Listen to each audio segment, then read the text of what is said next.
तर मित्रांनो, आज आपण आलो आहे गोरेगावला. तर गोरेगावला आपण आलो आहे गणपतीचं दर्शन घ्यायला. एक आगळ्या वेगळ्या गणपतीचं दर्शन आणि डेकोरेशन खूप मस्त आहे. तर तुम्ही ह्या व्हिडिओतून बघाच पुढे. तर चला तर मग.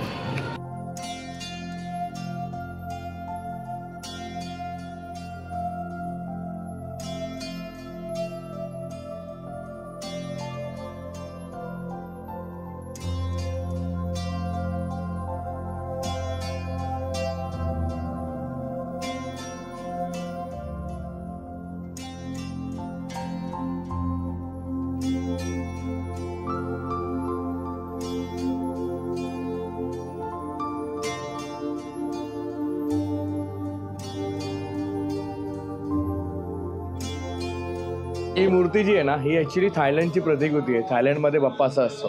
तो थायलंडचा बाप्पा असतो ना, तो असा असतो.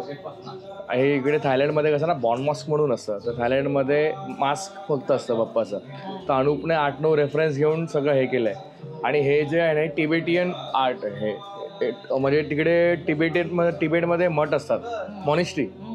तर मॉनिस्ट्रीचं पूर्ण हे आहे. म्हणजे लडाखला झालं, त्या साईडला झालं. म्हणजे जे लोकांनी बघितलं नाही ना, तर त्यांना आम्ही म्हणजे दाखवतोय की ॲटलिस्ट तिकडे नाही गेलं इथे तरी बघू शकता. एक्झॅक्ट प्रतिकृती आहे. आणि ही बायकोने पूर्ण सजवली आहे. हां, गौरी पूर्ण बायकोने सजवली माझ्या. म्हणजे आम्ही गौरीला पण प्रॉपर बायको कॉम्बिनेशनच्या हिशोबाने पूर्ण सजवतोय. मित्रांनो, आज आपण आलो आहे गोरेगावला आणि अक्षय येवगेच्या घरी आलो आहे. आणि अर्थात म्हणजे बघायला गेलं तुम्ही डेकोरेशन मागे, हा थायलंडचा बाप्पा. तर हे डेकोरेशन तुम्ही बघाल खूप मस्त झालं आहे. आणि त्या डेकोरेशनबद्दल अनुपलाच आपण विचारूया की हे डोक्यात त्याची संकल्पना कुठून आली आहे. तर अनुप, आम्हाला या डेकोरेशनबद्दल थोडीशी तू माहिती सांग की तुला हे कसं सुचलं की हे तुला वाटलं करावं असं, म्हणजे हे डेकोरेशन. बेसिकली मला एक असा आर्ट फॉर्म करायची सवय आहे की म्हणजे आम्ही गेल्या वर्षी पण असंच केलं होतं की जो आर्ट फॉर्म जास्त प्रचलित नाही ना तर बघितला नाही लोकांनी. ओके.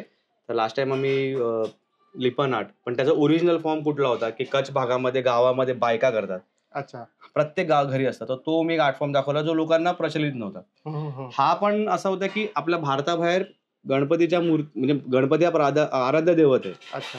थायलंडमध्ये पण.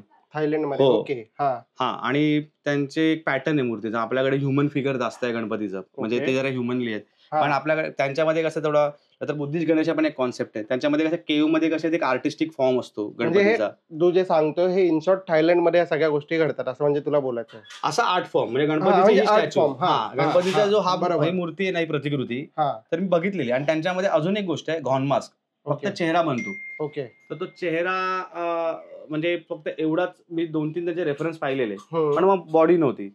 मग कलेक्टिव्ह इन्फॉर्मेशन अशी केली की 7-8 मूर्त्यांचा मी रेफरन्स केला आणि मग असं विचार केला, एक स्केच केलं प्रॉपर की त्या मूर्त्यांचं की कसं म्हणजे बनवताना मला काय प्रॉब्लेम्स येईल, तर कसं काय करता येईल. फायनली मी एक स्केच फायनल केलं आणि मग तसा एक जरा प्रयत्न केला की मूर्ती बनेल कशी. अच्छा. तर मला हे अजून एक गोष्ट सांग, हे डेकोरेशन तू केलंय म्हणजे रेड कलर मध्ये सगळं तू उचललंय आणि त्याच्यामध्ये व्हाईट कलरची मूर्ती, म्हणजे हा कॉन्सेप्ट तुझ्या डोक्यात अजून एक प्रश्न म्हणजे त्याच्या रिलेटेड म्हणजे कसं आलं तुझ्या डोक्यात हे? मला म्हणजे तुला या डेकोरेशन मधून नक्की काय दाखवायचं आहे लोकांना? म्हणजे गणपती आपण म्हणजे भारतात, महाराष्ट्रामध्ये स्पेशली आपण कोणत्या देवस्थानी दाखवतो, डोंगर जंगलामध्ये, पाण्यामध्ये, अंडर वॉटर, हे सगळीकडे दाखवतो. पण मला मॉनेस्ट्री मधले पीस खूप आवडतं. आणि थायलंड मधला जो म्हणजे ऑब्व्हियसली आपण नॉर्थ ईस्ट मध्ये पण, आपल्या भारतामध्ये थायलंड का नॉर्थ ईस्ट मध्ये पण आपण गेलो तर मॉनेस्ट्री प्रचलित आहे. मुंबईमध्ये पगोडाज आहेत. तर तिकडचा पीस आणि तिकडचं इंटिरियर मला खूप आवडतं. तर मग मी हा 2 विचार केला की 2 गोष्टी एकत्र आणल्या तर कॉम्बिनेशन चांगलं वाटेल.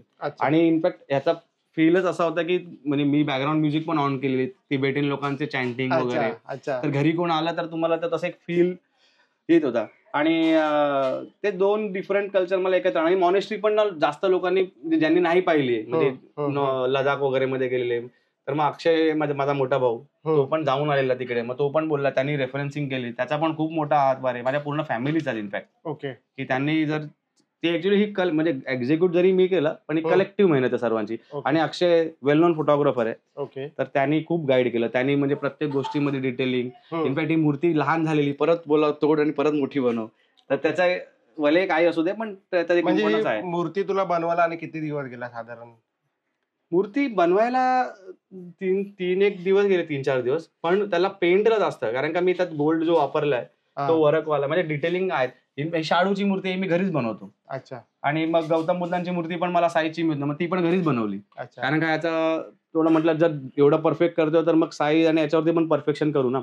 आणि सगळं हा पूर्ण सेट कन्स्ट्रक्शन पार्ट तर पूर्ण इको फ्रेंडली आहे.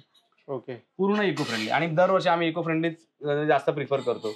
आणि गौरी जर तुम्हाला दिसत असेल तर माझी वहिनी म्हणजे अक्षयची वाईफ पूर्णपणे सजावटीचा पूर्ण जिम्मा वहिनीचा.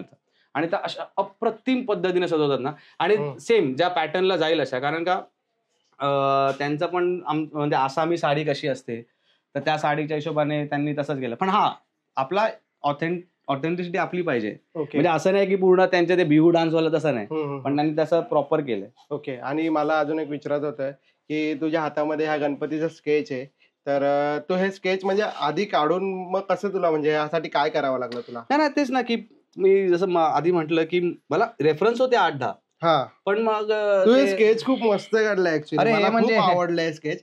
आणि मूर्ती जर अशी बघितली तुम्ही तर आपल्या प्रेक्षकांना दाखवू तर तुम्ही मूर्ती बघा, म्हणजे अनुपने जे काम केलंय, म्हणजे पहिले स्केच काढून मूर्ती बनवणं हे खूप युनिक कन्सेप्ट आहे. म्हणजे मोस्टली आर्टिस्ट लोक हेच करतात ऍक्च्युअली. आर्टिस्ट लोक हेच करतात, पण मी पहिल्यांदा ही मूर्ती अशी बघतो आणि मला असं वाटतं ही महाराष्ट्रामधली पहिली मूर्ती आहे. नाही म्हणजे सार्वजनिक गणेशोत्सव मध्ये मी असे अटेम्प्ट पाहिलेत, पण मी घरगुती गणपतीमध्ये माझा असा प्रयत्न होता की अशी मूर्ती जरा करावी. आणि म्हणजे आसन बोला, नाहीतर मग याच्यात मी थोडा त्याच्यामध्ये एक्सपेरिमेंट केले. म्हणजे मी पाहिलेत, असं नाही की करून. त्यांचे ज्वेलरी, त्यांचे ऑर्नामेंट्स, त्यांचा गोल्ड कलर कोणता असेल, काय असेल, तर हे 8-10 मूर्त्या, त्यांचा हात स्पेशली हात उलटे आहेत. म्हणजे आपल्याकडे असे हात असतात, त्याच्यामधले जे शस्त्र असतात ते सर्व. पण मग मला त्यांचे खूप एन्शियंट असा एक स्टॅच्यू मिळाला, तर मग मी त्याला फॉलो केलं. आपला रीच केवढा आहे मला माहित नाही, पण मी माझ्या माहितीनुसार मी घरगुती जर मूर्ती अशी पाहिली होती आणि मला आवडतं. म्हणजे घरगुती मूर्तीमध्ये पहिल्यांदाच अशी मूर्ती बघितली. केली असेल तर चांगलीच गोष्ट आहे, पण कसं आहे की काय दरवेळी काहीतरी नवीन करावं, काहीतरी लोकांनी नाही पाहिलंय अशा गोष्टी कराव्या, ह्याच्यासाठी आमचा कल जास्त असतो. म्हणजे आणि भारतातच बघायसारखं एवढं आहे. म्हणजे हा जरी आर्ट फॉर्म बाहेरचा आहे, पण मला असं होतं की तो आर्ट फॉर्म कोणता असू दे, शेवटी आर्ट आहे. मला असं वाटलं हे तुझ्या एकंदरीत बोलण्यातून तुला आर्ट फॉर्म प्रेझेंट करायचा होता आणि त्यात तू सक्सेसफुली झाला असं मला वाटतं. कारण का हा आर्ट फॉर्म गणपतीमध्ये आतापर्यंत मी तरी कुठे बघितला नाहीये. आणि अजून एक गोष्ट मला बोलावीशी अशी वाटते, तू काहीतरी बोलत आहे इंडोनेशियाच्या एअरपोर्टवर, म्हणजे एअरपोर्टवरती मी म्हणजे जेव्हा रेफरन्सिंग करत होतो तेव्हा ते जेव्हा म्हटलं की गणपती हा फक्त भले काय म्हणतात भारतात नाही, तर तो आराध्य दैवत बाहेरच्या कंट्रीमध्ये पण आहे, त्यांचा पण आहे त्या गोष्टी. आणि आपल्या लोकांना त्याचे तेवढी किती प्रचिती आहे ते मला एवढं माहित नाही, पण मला त्यांचा फॉर्म दाखवायचा होता की तिकडे कसं, आता दात आपल्याकडे मोदक ठेवतात, पण आपल्या यांच्या गणपती त्याच्या हातामध्ये त्यांचा दात असतो. ही मी छोटी सॅम्पल रेडी केलेला रे. अजून एक आपण त्याला विचारूया. त्यांनी आधी ही मूर्ती तयार करायच्या अगोदर हे सॅम्पल मूर्ती त्यांनी केलेली आहे, तर ही पण अप्रतिम झाली. ही मूर्ती तुम्ही बघू शकतात. आणि नंतर त्यांनी बनवायचं कारण मी सांगतो, कारण का by profession me art director आहे, भाऊ फोटोग्राफर आहे, तर आम्ही रेग्युलर असं कधीच कमी नाही काम करत. म्हणजे मला असं कंटिन्यू मूर्ती होती तर मी वर्षातून एकदाच मूर्ती बनवतो, ती पण घरची आणि माझ्या मंडळाची, शिवगर्जना विठ्ठल मंडळ, तर त्यांचीच मूर्ती बनवतो, कारण का सुरुवात तिथून झालेली. तर मग आता डायरेक्टली मूर्ती पेंट एकच मूर्ती बनवणार, त्याच्यावरतीच मग कलर सगळे ट्राय करणार, नाहीतर मग जे काय एक्सपेरिमेंट करणार. आणि काय झालं तर मग ती परत मेहनत करावी लागते. मूर्ती सुकायला 8 ते 10 दिवस लागतात. मग तो cut to cut time period मध्येच मी चालतो. मग विचार केला की एक छोटी प्रतिकृती बनवू, त्याच्यावर सर्व म्हणजे सगळे गोल्डन मी इथे ट्राय केले. बॉडी कलर प्रॅक्टिस केली आणि नंतर तू ऍक्च्युअली मूर्ती साकार केली, ते खूप मस्त झाली. मला म्हणजे कळलंय तुझं की हे आर्ट फॉर्म खूप मस्त झालंय. आणि मी पण थोडं बघितलंय की इंडोनेशिया आणि थायलंडमध्ये गणपतीचं म्हणजे बोलतात ना, नोटांवर पण त्यांचे फोटोज मी पाहिले. तर हे गणपतीला खूप ते पण लोक मानतात आणि आपले लोकही महाराष्ट्रामध्ये गणपतीला खूप मोठ्या प्रमाणात साजरा केला जातात. आणि अशा प्रकारे गणपती घरामध्ये साजरा केलेला मी पहिल्यांदाच पाहिले. तर अनुप, तू लोकांना काय मेसेज देशील शेवटचं? तुला असं वाटतं की या वर्षी गणपतीसाठी तू लोकांना काय मेसेज देशील?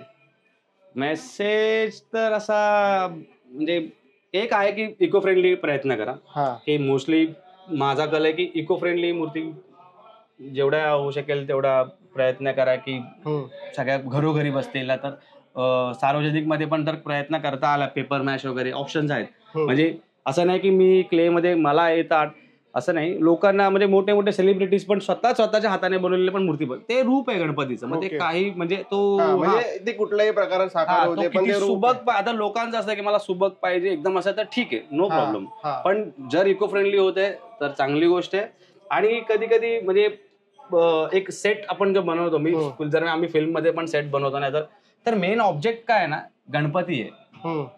बरोबर. कधी कधी ना सेट एवढा होऊन जातो, सेट होऊन जातो की मग असं वाटतं की सेटसाठी गणपती हा. आहे, गणपतीसाठी सेट नाही. बरोबर. तर मग ती एक थिन लाईन आहे करायला. तर मग खूप साऱ्या अशा गोष्टी डिटेलिंग होत्या, पण मग तुमचा मेन ऑब्जेक्ट ना हल्ला पाहिजे. ओके. म्हणजे घरगुती डेकोरेशनचा एक लेवल आहे नाही म्हणून, सार्वजनिकच्या पण एक आहे, पण कुठे आपला एक मेन मुद्दा मूर्तींच्या पॅटर्न मध्ये बोला ना तर काहीही बोला, तो एक मेन आपला जो मुद्दा आहे म्हणजे आपल्या संस्कृतीच्या जे गणपती बसला जातो हा. तो नाही हल्ला पाहिजे. अच्छा. कधी कधी आपण खूप जास्त गोष्टी करायला जातो म्हणजे मे बी पब्लिसिटीसाठी, पण म्हणतात ना की मेन आपलं आराध्य देवत गणपती आहे, त्यांच्यावर फोकस करा. आणि कधी कुणाला पर्यावरणाला मोस्टली त्रास नाही झाला हा. तर बेटर आहे. तर हाच एक माझं असं वाटतं की मेसेज आहे. ओके. तर मित्रांनो, तुम्हाला हे डेकोरेशन कसं वाटलंय, आणि सर्वात महत्त्वाची गोष्ट म्हणजे ह्या डेकोरेशनबद्दल तुम्हाला काय सजेशन असतील तर तुम्ही आमच्या ह्या व्हिडिओच्या कमेंटमध्ये नक्की लिहा. आणि तुम्हाला अजून अशा व्हिडिओ, वेगवेगळ्या प्रकारचे व्हिडिओ बघायचे असतील तर माझ्या अस्तित्व टॉक्स या चॅनलला फॉलो आणि सबस्क्राईब करा. भेटूया पुढच्या व्हिडिओमध्ये. जय गणेश.